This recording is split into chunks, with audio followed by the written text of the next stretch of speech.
The rumor mill has been churning ever since Elliot Friedman and Jeff Marek talked about whether or not Carter Hart would be made available. One of the big rumors is, will Hart be coming to the Canadiens? Today, I'm going to give you 3 reasons why I think it wouldn't be a great idea for Carter Hart to come to Montreal.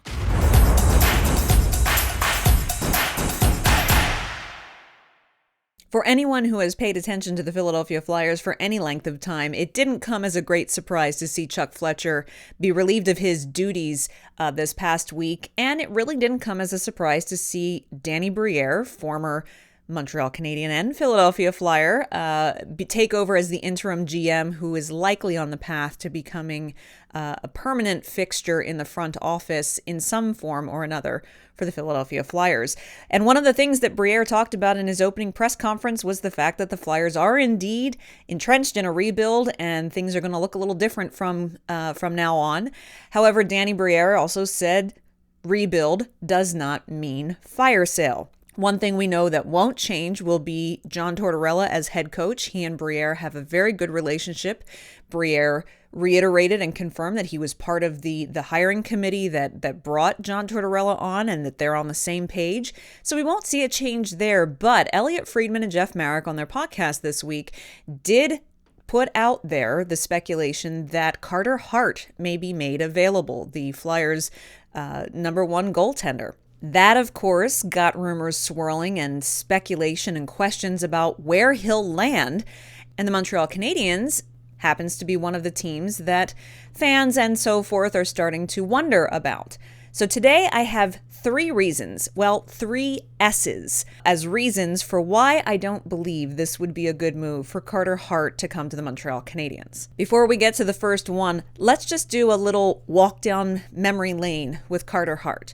Remember, Carter Hart is 24 years old. He was a second-round draft pick of the Philadelphia Flyers back in 2016. He went 48th overall, and he had a very promising junior career. 1 gold at the Hlinka Gretzky, 1 gold with Team Canada at the World Juniors, 1 silver at the World Juniors, 1 silver at the World Championship. He was 2-time CHL Goaltender of the Year. He was 3-time WHL First All-Star.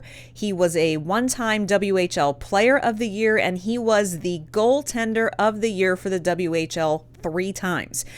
Carter Hart had all of the accolades coming out of junior and going pro. But you'll remember that was the year that the Flyers went through, a dozen goaltenders, and they finally got to the point where they had to call Carter Hart to the NHL because they didn't have really any other options. They then brought him back the following year.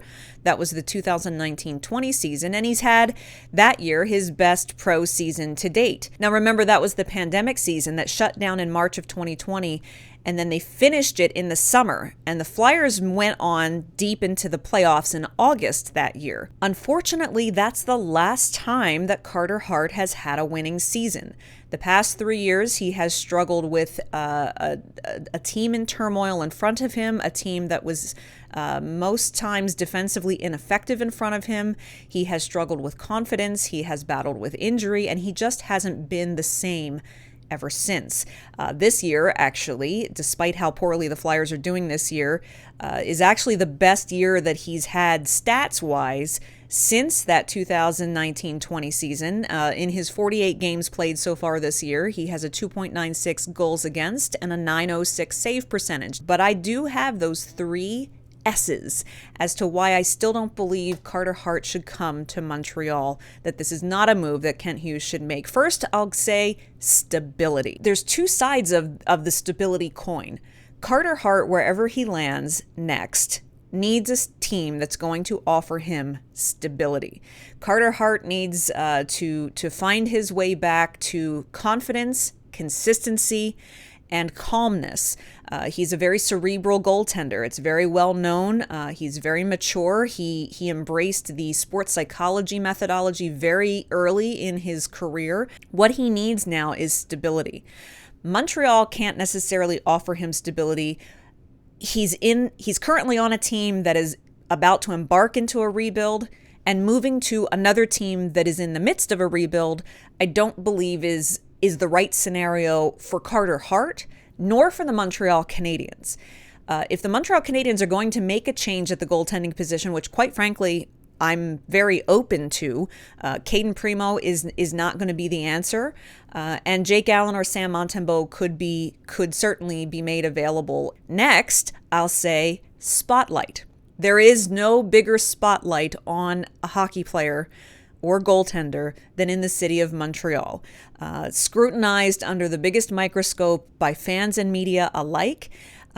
Granted, he's coming from a city where if the spotlight is intense anywhere in Philadelphia, it's on whoever is manning the crease, because the goaltending saga in Philadelphia is very well known. So it's not that Carter Hart couldn't handle the pressure and the spotlight that would be placed on him. But again, it goes back to the stability portion of things, where I don't believe that's the right environment for Carter Hart to move into, coming on his first trade in a situation where he really just needs some calm and quiet to be able to focus on himself and his game if he's going to ever try to get back to the glory and the performance level that he used to have. Finally, sorry, Sam. Yes, if Carter Hart was to be brought to the Montreal Canadiens, it is highly unlikely that it would be Jake Allen who would be shown the door. It would be likely Sam Montembeault. And I am not opposed to Sam Montembeault being traded away from the organization, but I don't know that fans of the Montreal Canadiens would have that same opinion. He's become beloved by the fan base in Montreal. It would be Sam Montembeault who leaves, because a Carter Hart and a Sam Montembeault tandem, there would be no one there to mentor either one of them. They would be leaning on each other, and that wouldn't really work. You would need a clear veteran, someone to guide, and that would be Jake Allen. And so bringing Carter Hart in place of Sam Montembeault, I just don't see that transaction happening. Now, who knows? Kent Hughes has been known to surprise us. He certainly surprised me with his lack of thinking outside the box to make some moves at the trade deadline. So it is possible that he explores this option. And if he does, I mean, Carter Hart is a very nice young man. We've had the opportunity to interview him before, and he certainly works hard. He's a good kid. But for these reasons, stability, spotlight, and Sam, I believe that Carter Hart likely probably won't be pulling on the CH anytime soon. My feedback forum question for you this week is, what do you think? Do you think this trade would happen? And if it did, would you be happy about it? Would you like to see Carter Hart wearing the Bleu Blanc Rouge in some time in the near future? Leave me the answer in the comment section down below. Would be fascinated to see what all of you think about that. And if you've been enjoying today's video or the videos that we do each and every week, and you haven't done so already, I invite you to just tap that subscribe button, hit the notification bell, like this video, and most importantly, share this video on your favorite social media platform. I would very much appreciate it. We love having all of the new subscribers that have been coming on board in the recent weeks. One thing we can be sure of is that Cole Caulfield will be back in the lineup next year, boasting a shiny new contract. I talked about that in this video right here and gave my predictions on what I think his term and salary could look like. Check out that video, watch that right here, and I'll see you back here again next week.